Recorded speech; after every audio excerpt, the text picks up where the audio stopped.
Você consegue guardar segredo? Já teve assim que guardar um segredo muito, mas muito difícil? Tão difícil que acabou dando com a língua nos dentes? Pois é, eu sou a Adriana Nunes e faço parte do Grupo Guai de Contadores de Histórias da Universidade Federal de Goiás. E confesso que eu não sou muito boa para guardar segredos, não. E é exatamente por isso que eu preciso te contar uma história.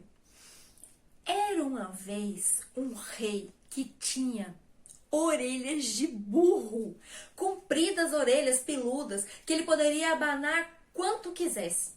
Como é natural, ele não se orgulhava delas não. Usava para escondê-las um grande gorro de ponta enterrado até quase o pescoço.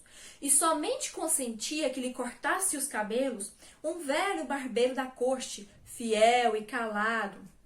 Coisa que não é muito comum em se tratando de barbeiros. Ele e o rei unicamente sabiam da enormidade das tais orelhas. Mas não há bem que dure para sempre. E o velho servidor morreu.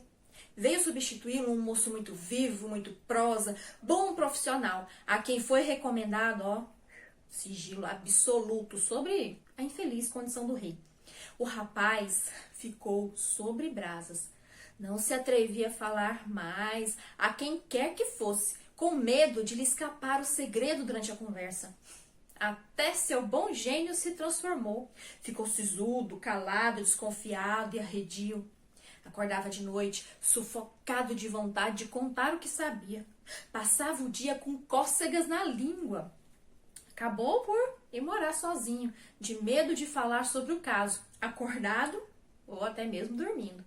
Até que um dia não suportou mais. Foi a um campo de 7 léguas de distância de qualquer habitação, cavou um buraco de 7 metros de profundidade e nele gritou com toda a força dos pulmões: "O rei tem orelha de burro! O rei tem orelha de burro!"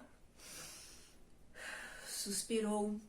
Que alívio! Agora sim tinha contado. Podia respirar. Encheu o buraco de terra, dirigiu-se ao palácio e desde esse dia cumpriu tranquilamente as obrigações sem nenhuma tentação de recontar a feia notícia.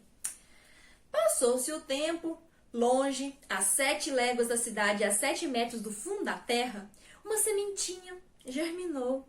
A planta cresceu, atravessou a superfície do solo, espiou para fora, cresceu mais ainda, tornou-se um belo feixe de bambus, delgados, verdes e elegantes. Quando havia brisa leve, as varas se inclinavam, umas para as outras e sussurravam: "O rei tem orelhas de burro! O rei tem orelhas de burro!"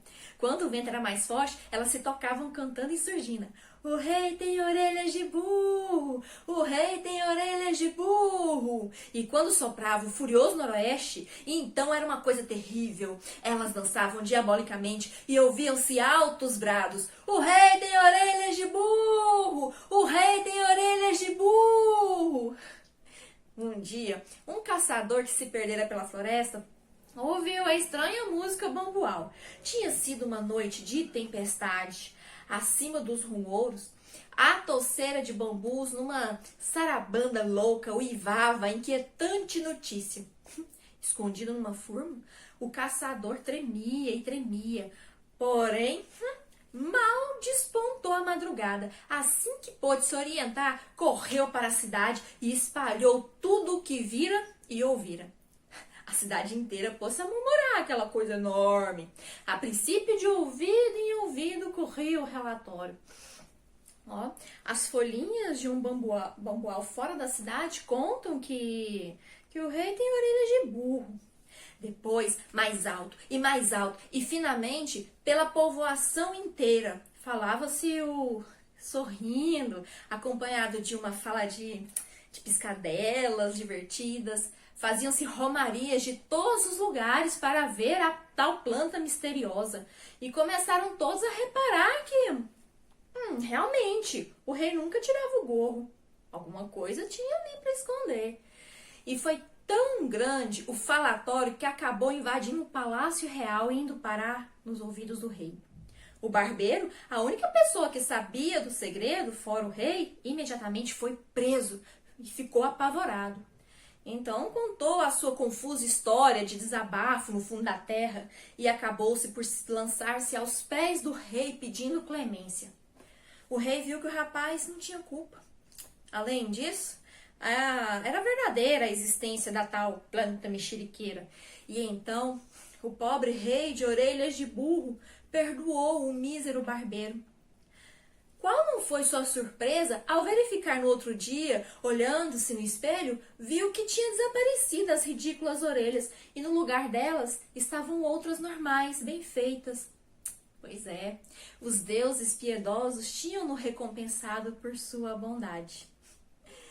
Esse é um conto popular que se chama O Rei que Tinha Orelhas de Burro e foi recontado por Ruth Guimarães e está nesse livro aqui riquíssimo, Lendas e Fábulas do Brasil, publicado pela editora Letras Selvagem. Foi um prazer compartilhar essa história com você aqui no quintal das nossas histórias. Um grande beijo e até a próxima história. Tchau, tchau!